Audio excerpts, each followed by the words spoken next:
Always an honor to have these chats with you. And if you have followed me long enough, you know that we are a community-loving people and people that are committed to our growth, people that are committed to getting out of our comfort zones. Even if we have to get out of our comfort zones every day, we will get out of our comfort zones. But we get out of our comfort zones for different reasons.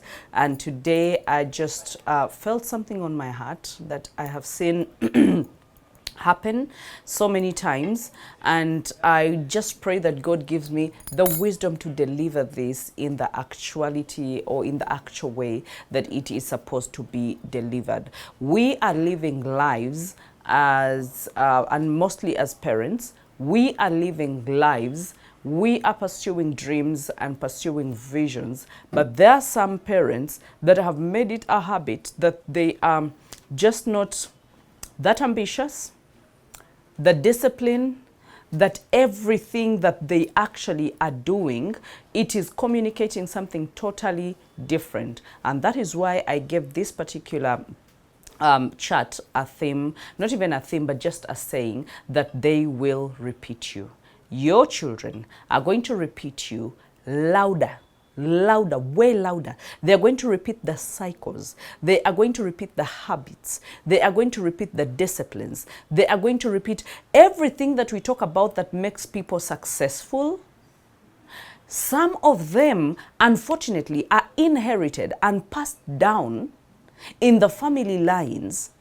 And we never take time to take charge to rectify or to build different altars, different disciplines and different habits that we really want. That means we must be able to handpick the habits, the legacy, the wisdom, the behaviors, the whatever it is that we want to hand over to the next generation. We must be able to handpick. But how can you handpick if you inherited and it was okay and this is the life that you're living, as in for yes it was, and yes it is, and forever it will be? Something clearly has to change. Because when the Bible says that train up a child in the ways of the Lord, train up a child in the ways of the Lord, that when they grow up, now training, they're not telling you, talk to them. They're not telling you, command them. They're not telling you. The best training is emulating. It is observing. The best training, it is observing. Some of my students have told me that, you know what, we have learned so much from you, not just by what you speak, but when we observe you live the kind of life that you're living. And so we're like, if she can do this, then I am also going to pull my socks. I'm also going to do better. I'm also going to show up for myself. All right? So your life is a blueprint. Your life is the blueprint that your children are going to build on. So I want you to ask yourself, what foundation am I giving them? Am I giving them a solid foundation? Am I giving them a shaky foundation? Am I giving them a questionable foundation? Am I giving them something that will not yield much?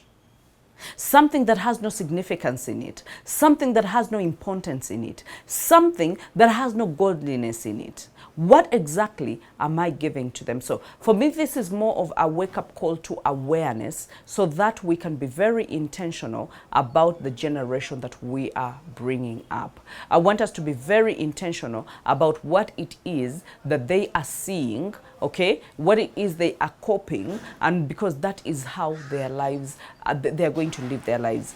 Some of them will not have the... We have had a chance for those that have chosen differently, and you're like, okay, you saw something different and you choose something different. Now, those are just 5%. 5%. That's so different, observed different, and they chose a different life. Because some of you will ask, but this is what I saw in my home. This is what I saw my parents do. This is how they lived their lives. And some of them, they're intangible. You cannot speak about them. You cannot articulate them. They have no names. They are feelings. They are emotions. They are behaviors that are ingrained down in our muscle memory, that even if we want to rectify and change, we will know the good, but we will keep doing the bad. Now, that is what happens to most of the people, that you know that it's bad to steal, but you saw your parents do it. You know it's bad to cheat, but you saw your parents do it. And even if you intentionally say, you know what, I'm not going to do that, I'm not going to do that, I will never do that, I saw how it made my family suffer, and I saw, let me tell you, your body and its memory are totally different from your mouth and the knowledge that you've been exposed to.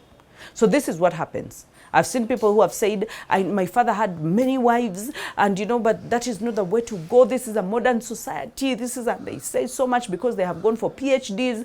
And guess what? It is the scenarios of a few moments later. You look at the same guy, and he has 3 women. And guess what? He has 1 wife, and he has decided these others to just be baby mamas, unofficial baby mamas. And for him, he thinks that he did a lot, and he hides it from everyone else until catastrophe knocks.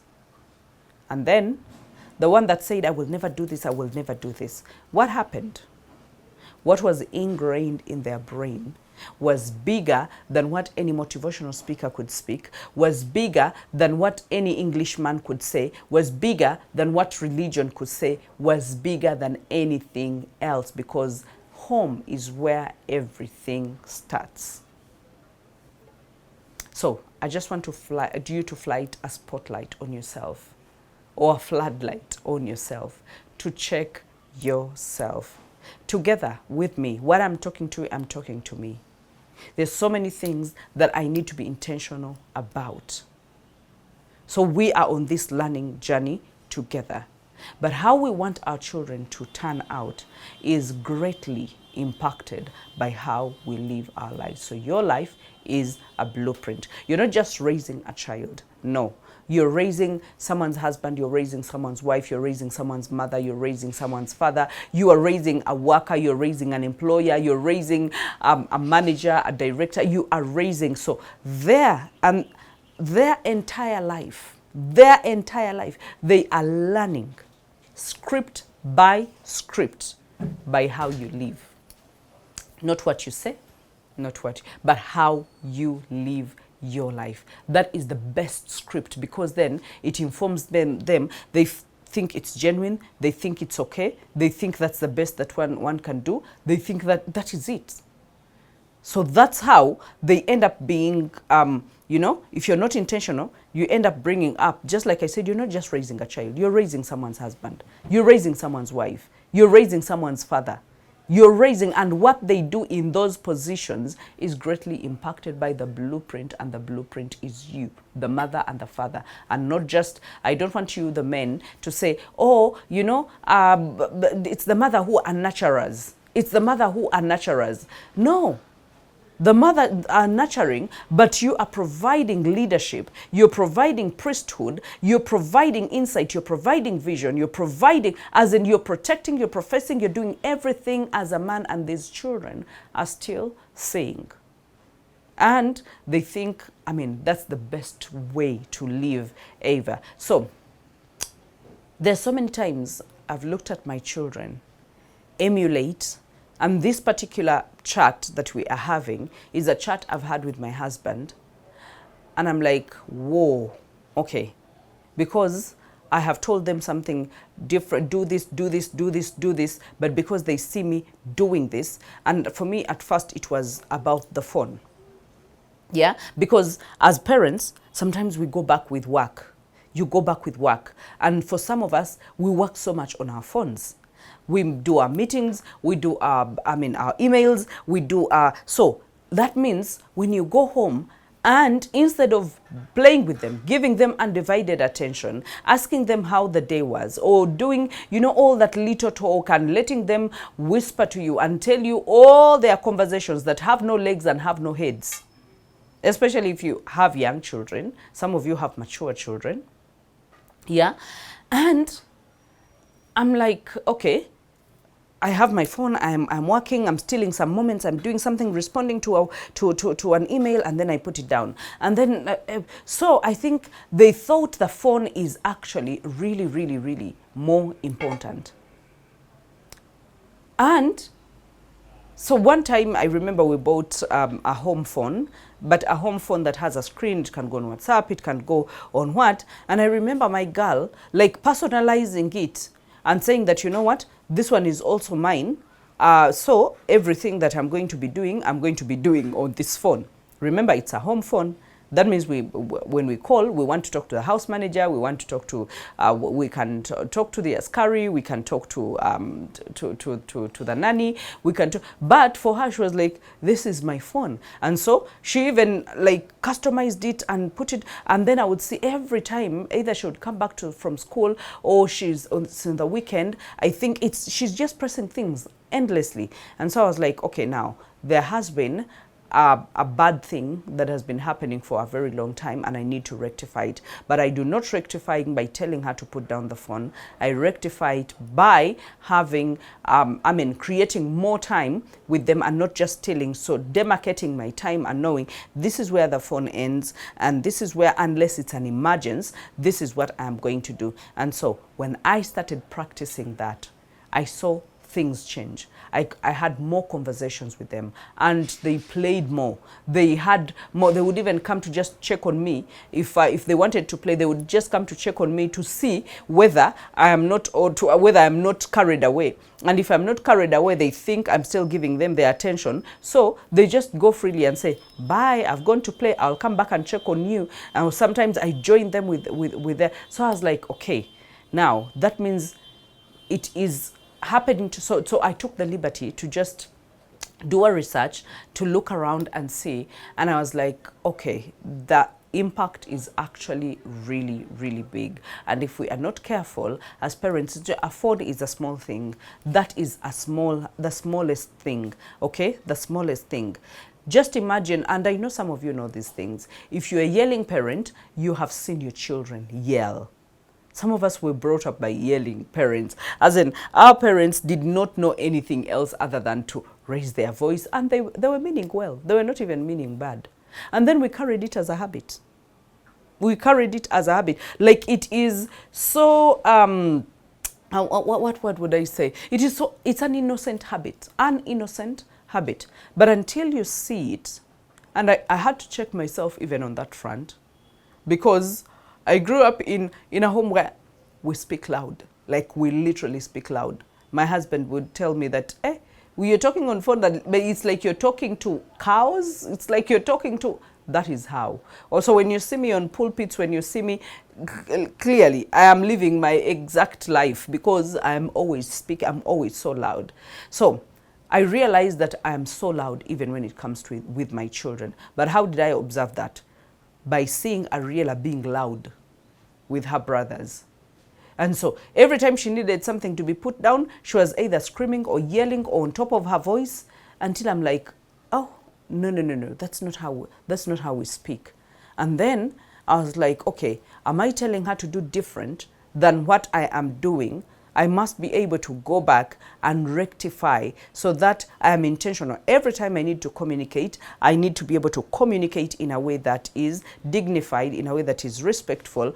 It's not going to happen overnight, guys. It's a tough one. If you found a roadmap, if you found how to do it, please give me some advice. But it is a tough journey to come from loudness to speaking at their level with calmness, so that their hearts are not in fear all the time, or they just don't learn that habit and go, because they're going to do it with their friends at school, they're going to do it with teachers, they're going to do it with everyone else. When they grow up, that's how they're going to grow up, to bring up their children. That's how they're going to speak to their spouses. That's how they're going to do everything. So in order for me to avoid that, I must be able to change myself. I must be able to do certain things different in order for them to emulate that and see that it's not how they were actually doing it.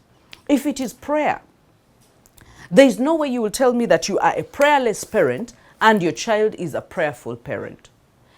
Every time that Ariella finds me praying, she's also praying. Every time she finds me, because I will pray when when I'm cooking, I will pray when I'm serving, I will pray like I am just a zombie prayer, okay?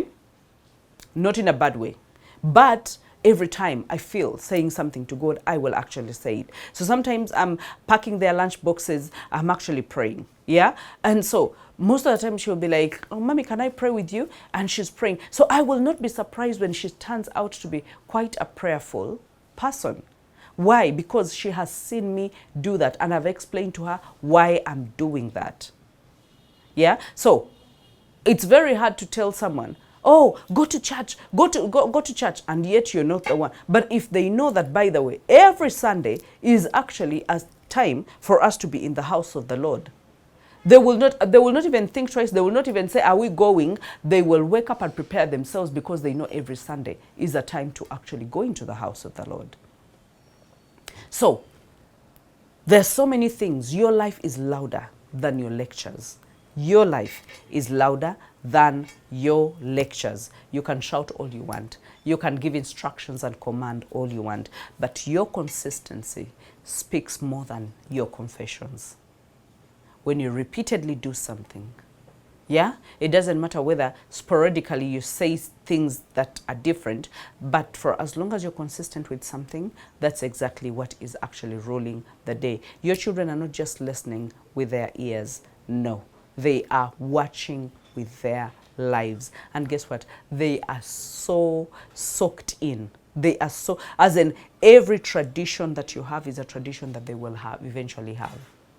That's why some parents, and I've had so many complaints from parents, and they're like, but my children, when they grew up, they no longer want to come to my home. They no longer want, there is something that was not birthed in the times where you were with them that you want to birth now, and yet it is too late. They have already taken the formula, or the formula is already stuck.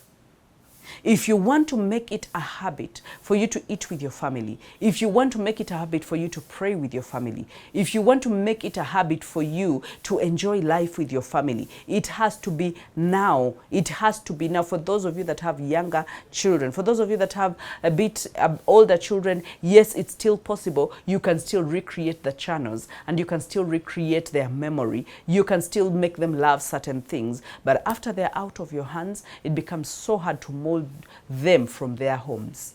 Why? Because you want something different, and yet they're giving you something different. They're giving you what they think is the right thing. So they're aloof. You're calling them for meetings, they're not coming. Yeah? And maybe you didn't even make them feel as important when you were bringing them up. And then they feel like he can do without me. She can do without me. Some of those things we have done them unknowingly, because we have inherited them and we have lived the same principles, and we have seen other people live them and we think they are okay. But our children respond to us differently. And that's the other thing. All your children have different temperaments. So this is what I've usually done. Whenever I'm talking to a child that the parent has brought them in, I usually tell, but one of the things that we will talk about, because most of the time the parents will be agitated and frustrated, and they'll be like, but my child, but you know, he's not reading, you know, he's not doing this, but you know, this is the behavior, you know, this is what. So the first thing that I usually do is to give them a temperament test. After giving them the temperament test, I usually send the temperament test to the parent as well. So the parent does the test, the child does the test. And, I mean, almost all times, the parent is a different temperament and or personality traits. The child is different personality traits. If the child is, let me say, a melancholy, the mother maybe is phlegmatic, or maybe the father is choleric, or the mother is choleric, too organized, but the child is a pure sanguine. She is up and about anytime, no planning, no budgets, she's just running her life. And so the mother is really concerned until I sit down the mother and I'm like, you are raising a sanguine child. You are a choleric parent that is raising a sanguine child, but you want the sanguine child to behave like a choleric, and that's not going to happen. You want her to be organized. You want her to keep time. You want her to not not bring things by surprise. You want her to have budgets. You want her to, you want her. Certain things we can teach, yes, they can emulate, but their personality traits as well stand. They actually stand. So you're not bringing up a robot. You're bringing up a human being that they will see. Yes, they can copy. By the way, the sanguines that have been brought up by choleric mothers, they have a certain level of organization that the sanguines that have been brought up out by sanguines don't have. A sanguine bringing up a sanguine, it is going to be a party after party. Chikubirawa, you know? They buy things randomly. They know, as in, when they tell them the party is at 4 and it's short notice, they're like, we are going. But the choleric mother, when the party is at 4, they will be like, but, I mean, you didn't inform us in time. If you need her next time, please give us a month's notice or give us a 2 weeks notice. And the child will be dying, will be like, oh my God, mommy, but mommy, you don't like me, but mommy, you should let me go and have fun with my parents, with my friends. And it's like, no, we have rules in this home. And you can't just go up and go just like that. They should inform us in time. So you realize that you can be a sanguine brought up by a choleric and you'll have a certain degree of organization by the virtue of the fact that you rubbed shoulders with a choleric all your life. And that is through observation. You learn through observation, not through the temperament or the personality kind of. And that was just a by the way, but I was just showing you how this is actually important, that your life is loud. Train up your child, remember, in the ways they should go.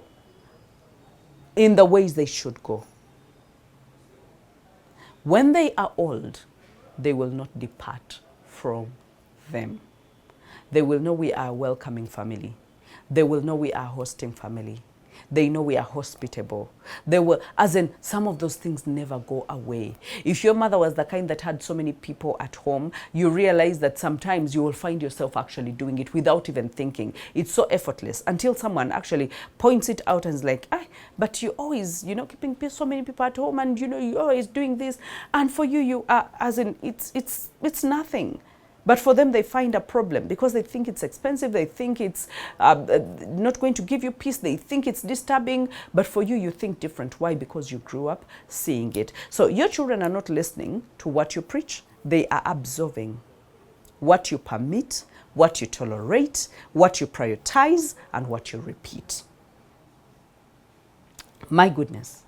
If you can be able to understand what we are talking about. They are looking at what you permit. They are looking at what you tolerate. They are looking at what you prioritize. They are looking at what you repeat. Do you know that children test us as parents?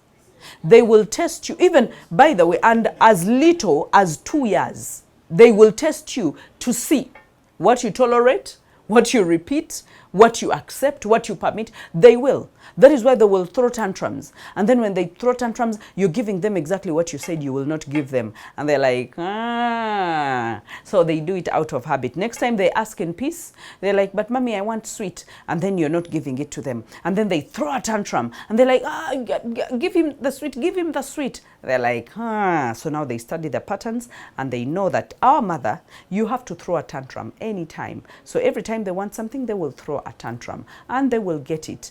And when they grow up and you want to teach them, in the world you cannot get everything that you want. And that's why that's what I'm trying to teach to my children, to delay their gratification. You can't get everything you want in the time that you want, however you want it. No. It's possible that I have the money to buy it, but I will not buy it. You should know that the world does not just cough up your demands just like that.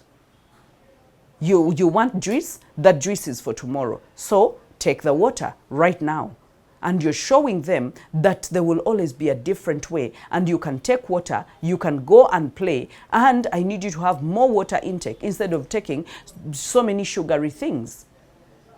So you realize that they will keep pushing the boundaries. They will keep pushing the boundaries. But while they push the boundaries, they are studying. Have you seen kids that play their parents? They go to the mother says no. And when they go to the father says yes. So now they learn who the weaker parent is. So every time they need something that they know the mother will not like, because they are so wise to know that the mother will not permit it, they will know that the father will permit it. And the father will do it in terms of, I love them.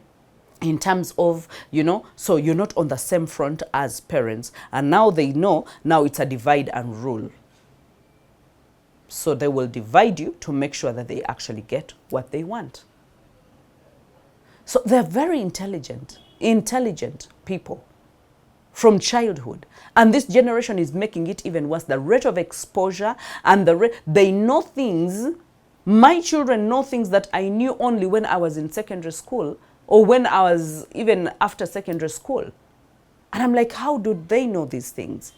So you realize, so that means they are more intelligent, and that means they can sway you to any direction. They are studying you, they are observing you, and they are taking notice. That, by the way, mommy does not consult with daddy, daddy does not consult with mommy, so we can be able to play one against the other, so we can get the kind of things that we actually want. So they are noting what you permit, what you tolerate, what you prioritize. You think you're keeping peace by playing small, and you're teaching them but you're teaching them to settle. Yeah, you're teaching them to settle. I'm not going to, that boss, he said this and this and this and this. Me, I'm not going back to that job anymore. So now they think quitting is the solution. They think quitting is the solution. But when you wake up and go and face whatever it is that you need to face, whether you lose or you don't lose, they feel like something was actually done. Because we talk about these conversations in their hearing. Sometimes we don't know that they're paying attention, but they're actually paying attention. So what are you teaching them? You just, keeping peace by playing small, I will not bring this up. And then they think, okay, you're not supposed to mention certain things. You're supposed to let the boat flow. You're supposed to not rock the boat. Yeah, you're supposed to people please. You're supposed to, or be all this. Meanwhile, they are learning that you can be egocentric and selfish. And they are learning that, they are peacekeepers. So there are people who will keep their peace even if they are oppressed. And now they are learning.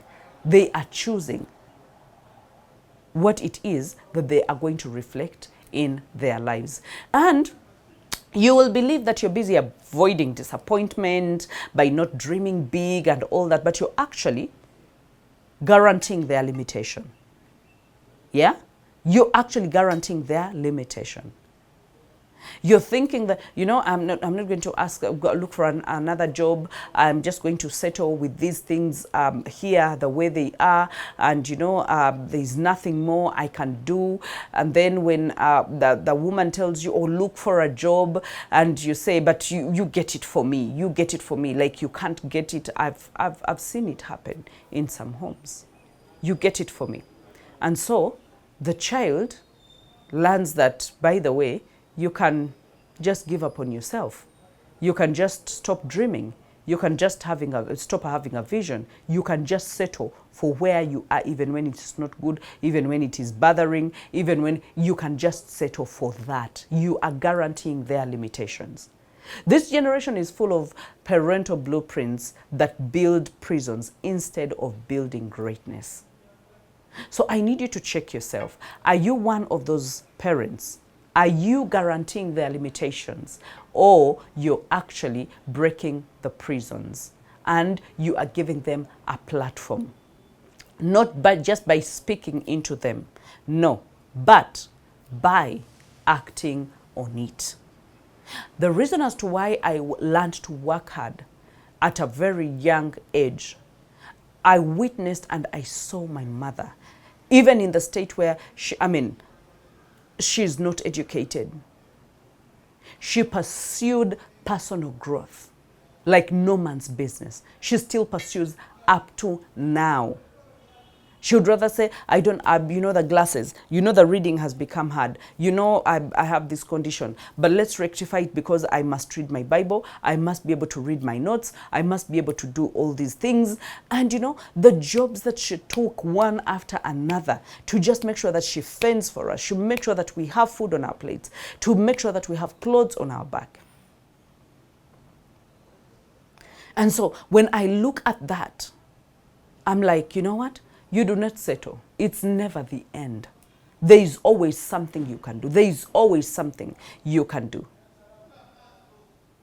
And sometimes my husband will tell me, you're as resilient as your mother. That woman is relentless. She does not give up. She does not give up. If you're lost about what to talk to the doctors about, call my mother. As in, she will be asking them, what's that medicine? What does it? How? She will be making her own research in her own way. But her children, there's a time she saved one of our girls from being given medication that was not even hers. A doctor from a prominent hospital. She takes the girl for checkup. And, you know, definitely she's found sick and they're prescribing medication. And the person, packs everything and hands it over to her. And guess what? She got the medicine out of the envelope and started. Yeah? How many times am I supposed to administer? How many asking questions? And he's like, but all this medicine for this girl? What is it treating? It's like, but that is the medicine. You know how people will just want you to go. Don't make any fracas. Just take your medicine and go. You paid for it. We've given it to you. Go away. He's like, no, I'm not leaving. I need to know. What does this treat? And what does this treat? And what does this treat? I want to know. Explain to me drug by drug. So I know when I'm administering, this is exactly what it is treating. Only for the doctor to look at the medication, and it was supposed to be for a cancer patient. A cancer patient. It's like, I'm so sorry. Please don't tell anyone. Please never say, don't tell anyone. Don't tell anyone, please. I will lose my job. The girl is 7 years old, being given medicine for a cancer patient. So you realize that in that moment, I bet if the girl was looking at all that, she learned that you don't just walk away. You don't pay your money and just walk away. How many of us are so intimidated and lack confidence to even ask about what we have paid? You have paid for food and it does not taste good. And then you're like, you know what? Let me just keep faces. No, I don't keep faces. I tell it to your face in a polite way. This food is not it. It does not taste like the food that I've paid for. So please check it up and see what's lacking. Ask the chef. Yeah? So the girl must have learned in that moment that, oh no, you must pursue. 7 years? She understands. Okay? So choose ways that you are going to impact. You shall teach them diligently. That's what the Bible says. You shall teach them diligently. And shall talk to them when you sit, when you walk, when you lie down, when you rise. And that is in Deuteronomy 6:7. In other words, you're teaching them as you live. You're teaching them by living. You're not teaching them by telling them. All right? So let's just go briefly the 10 ways parents can live a better life that will impact their children. All right, I don't know whether we'll finish all the 10, but let me try. I see if we can be able to actually finish. And number 1 is to be able to choose courage over comfort. Every time, courage over comfort. Because you want your children to be courageous. You want to ask yourself, what decision would I want my child to make if I was in this situation? Okay? I would want them to be courageous. I would not want them to be comfortable and timid and just coil back. I would want them to be fighters. So choose courage every single time, because in choosing safety over stepping out, most of the times we kill even the good. So what you avoid in fear becomes your limitation. What you avoid in fear does not just become your limitation, but it becomes their limitation as well. Okay? If it is a decision that you need to make, you make it. You make it. The reason as to why I cannot tolerate, even for a single day, a person that is mistreating me only because they were doing me a certain favor. Number one, I learned in life not to even accept favors. I don't. Yeah? So I'm like, you know what? I must be able to work hard, to show up, to do what I need to be able to do. That's why it was so hard for even my husband, back when we were dating, to even give me money. Because whenever he brought out money, for me, I was like, you know what? No, I will figure it out. No, I will figure it out. And because he's a good man, he would just slide that money into my bag without my knowledge. And sometimes I would get home and we don't have anything to eat. That is how bad it was. That is where we started. When we did not have anywhere to sleep, we did not have food to eat, but he was in my life and he would be like, I will not let you go without eating. Even if I don't have money, you would rather eat maize and go back home. So, and why is that? Because I saw my mother overcome certain things. Even in the moments where we were being housed, he was like, you know what? I would rather stay in a store than to stay in a house where I'm being housed and abused at the same time. So I'm not going to allow you to insult me in front of my children because of a house. I will move out, go stay in a store somewhere, but be able to fend for myself and my children. While another person would have said, let me just stay in this comfort while you're being insulted, in this comfort while you're being, everything bad is being done. And you're like, no, I'm not going to take this, and my children are not going to take this. And she has never sat me any day in her life to tell me, oh, you should never let anyone take you for granted. You should never, you should be satisfied with the little that you have and work hard to actually, the spirit of contentedness, that I learned in my home. I learned in my home. And not by being told, but by observing. That she did not have 2, 3 hearts. She was in one place. She devoted herself. She did not just go on admiring and wishing, oh, I wish we had this, oh, I wish we had this. She was a hardworking woman, but every penny was for her home and her children. Yeah? And that is by observation. Observation. That is why I've had so many people say, oh, look at the parents and you will know exactly what kind of children that they actually brought up. I have had a few people talk about that. And sometimes when I've actually followed, you can literally see that if the mother is wicked, the child can try to mask and to camouflage because they want to be accepted.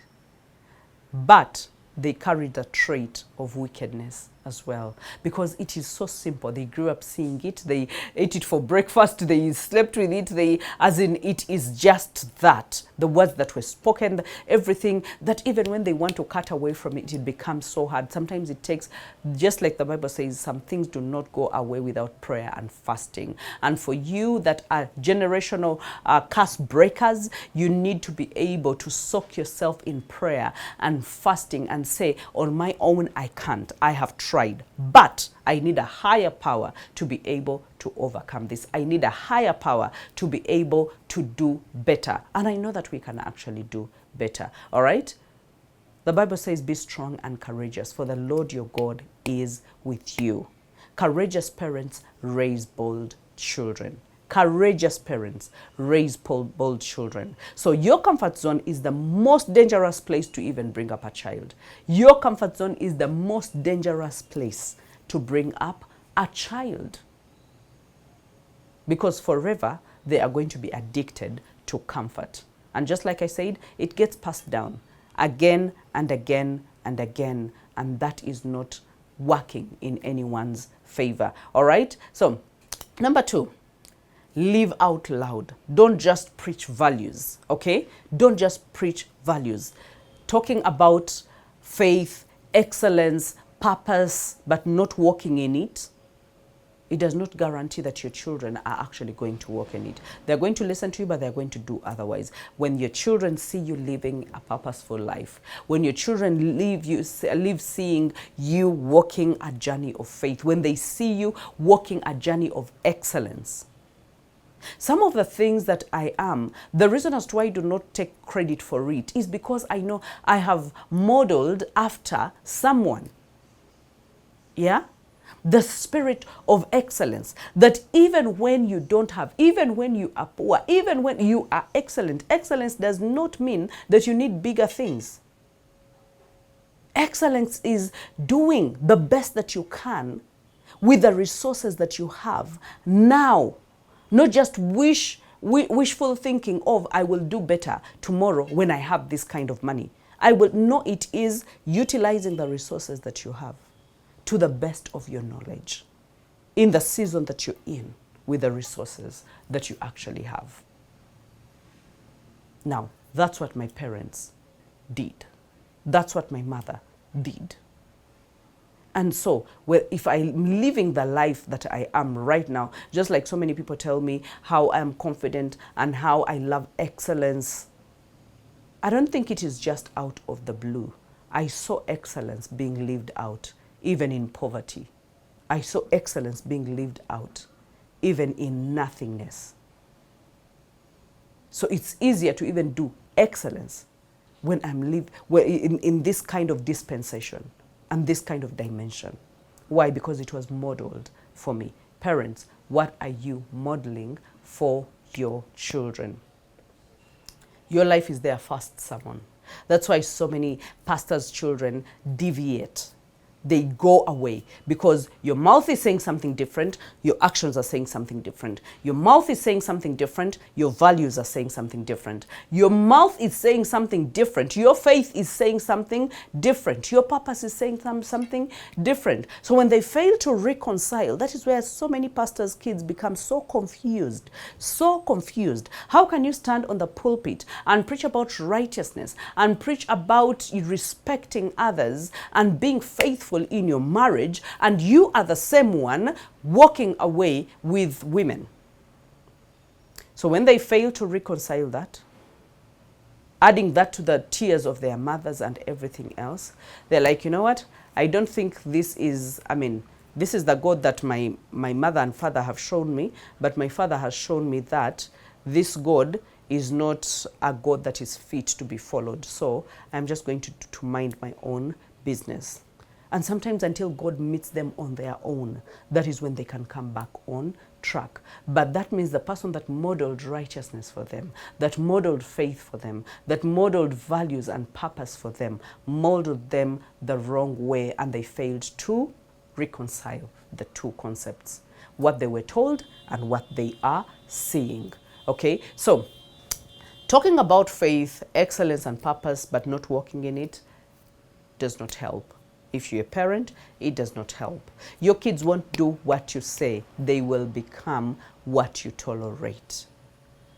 They will become your standard, the bare minimum. They'll become your standard. So let your light shine before men that they may see the good works. Let your light shine before your children that they may see the good works. When you live what you believe, you internalize it for life. And they internalize it for life. And it's not something you explain, it's not something you teach, it is something that you do consistently, and it becomes a tradition. It becomes a tradition. All right? So your life is their first sermon. Make sure that that sermon is being preached every day of your life, and being not just preached but lived every day of your life. All right? And then let's learn to pursue purpose.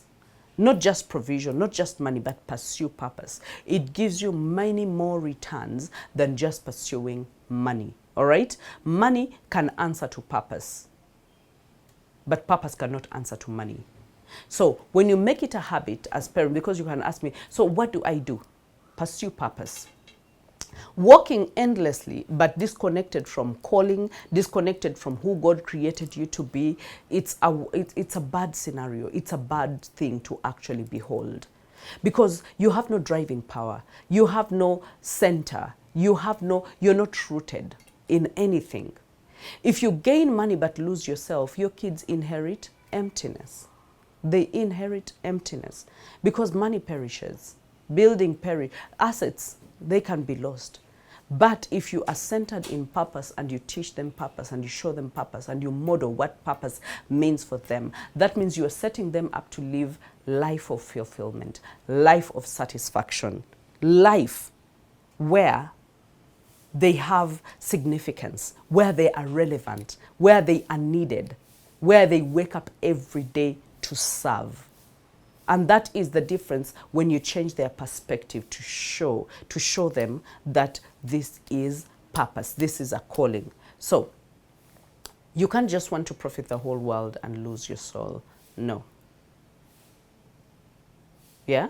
Make sure that your purpose, your calling, the reason for which you were created and the reason for which you're actually on earth is plain and understandable. That's going to give you the happiness, that's going to give you the fulfillment, that's going to give you, and that's what's going to show them that it's a good thing, and that's why they are going to be connected and linked to a life of purpose. That money will just be a byproduct of purpose and passion, but it will not be the center of everything that they are doing in their lives. So a parent on purpose gives their children a blueprint of destiny and purpose.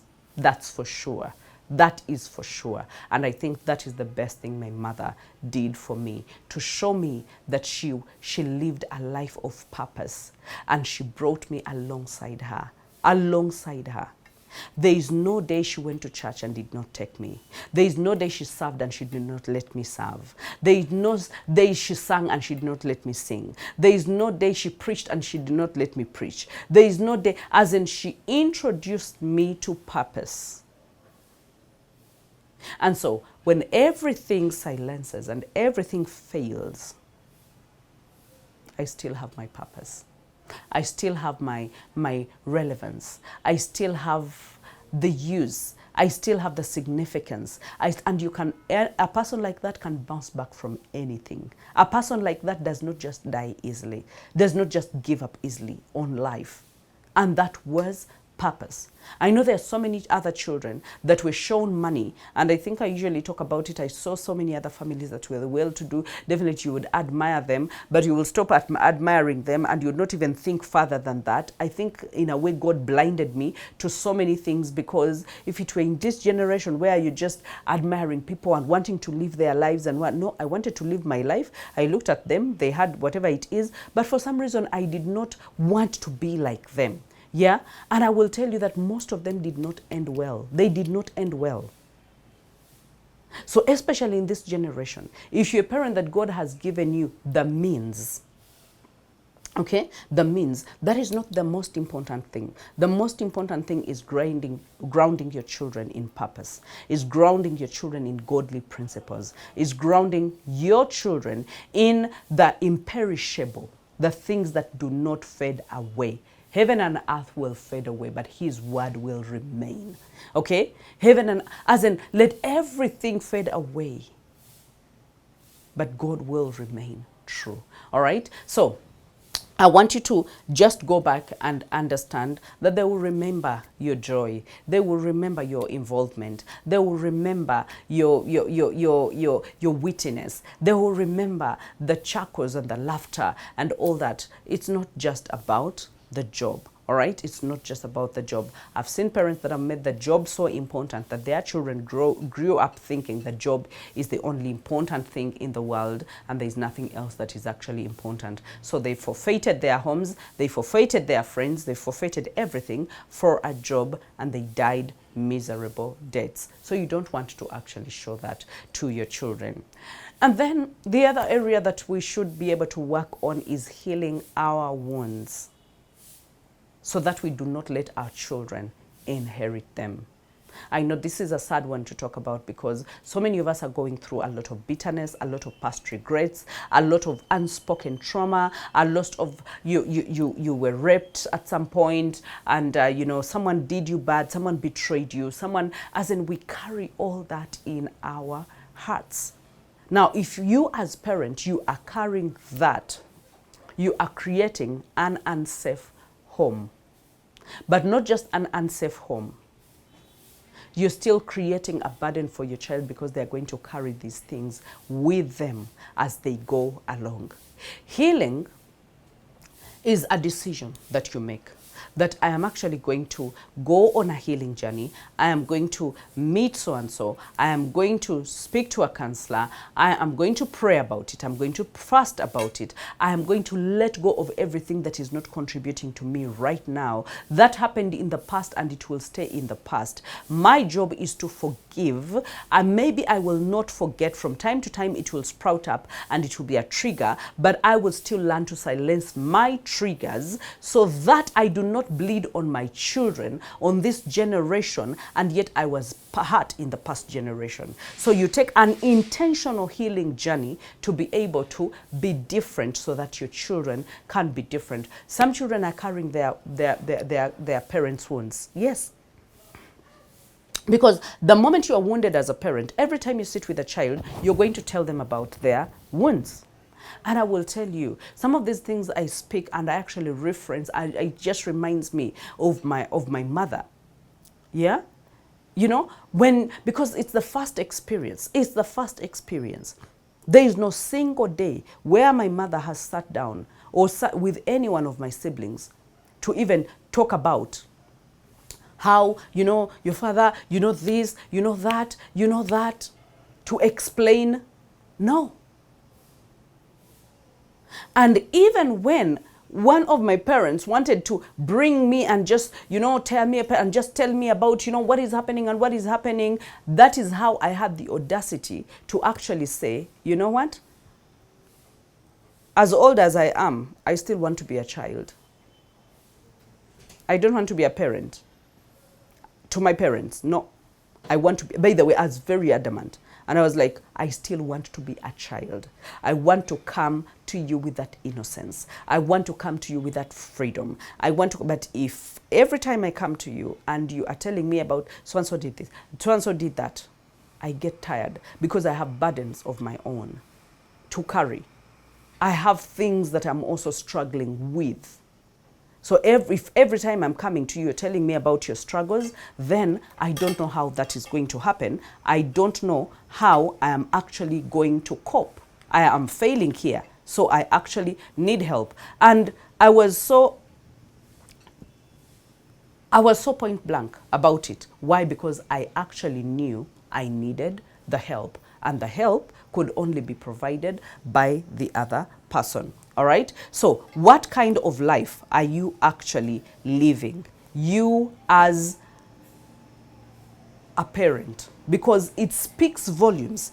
It does a lot when it comes to you bringing up your children, when it comes to you talking to them, when it comes to you leading them and guiding them. It actually does a lot more than you have ever thought. So I need you to just go with me, move with me here. It might be a bit slow. Move with me. I know that we are going to get to where we actually want to be able to get. All right? Stay in the fight. Stay in the fight as a parent. Don't give up publicly. Every time. Not the fight of the fists. No. The fight of life. The fight of life. You lose a job, you look for a job. Business dies, you start another. Yeah? You lose a friend to misunderstandings, you fight for the friendship. You're like, you know what?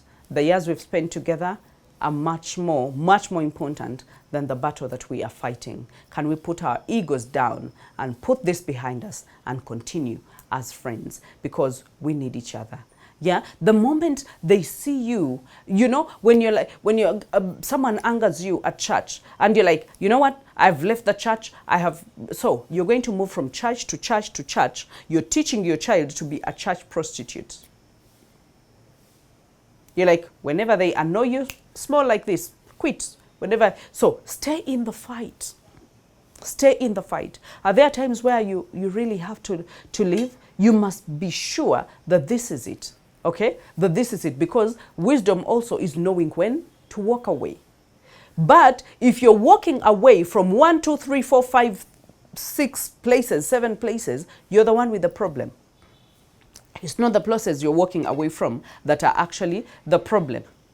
So now you must be able to actually look at yourself. So quitting in silence while pretending all is well, you're communicating something and it is not actually going well together with your children. They are, you know, feeling unsafe and they don't feel like it's actually helping in any way possible. All right, so they know, they see, they can tell. Sometimes you're hiding it from them, but they can tell. Remember, I told you that they're super intelligent. They understand even when they are young. And here, let's look at Galatians 6:9 that says, let us not grow weary in doing good. Keep doing good. When you keep doing good, the person learns that, okay, I need to stretch. I need to be accommodative and not just tolerate insults. No, I'm not going to tolerate insults, but I will stick in the fight and see how far I can go. And I will tell you that is a virtue, a good virtue to actually, it builds endurance for the child and the inner strength to actually keep going. So finish what you started as a parent. They are watching you exit more, and that is not good. They are watching you exit from everything. You're closing bridges, you're closing friendships, you're closing relationships, you're closing with your parents, with your everything. So they're going to grow in isolation thinking that that is how life is supposed to be. You want to teach them better. So stick in there and stick in the fight. There's so many things that we could have talked about, but I know that time is usually not on our side and we can always get more time to have these chats. In case you have any questions, please put it in the box. In case you want to join us for the mentorship, still get in touch with us on the numbers on your screen and we will be able to help onboard you and tell you the necessary requirements and everything that is needed. Otherwise, from me to you, I love you.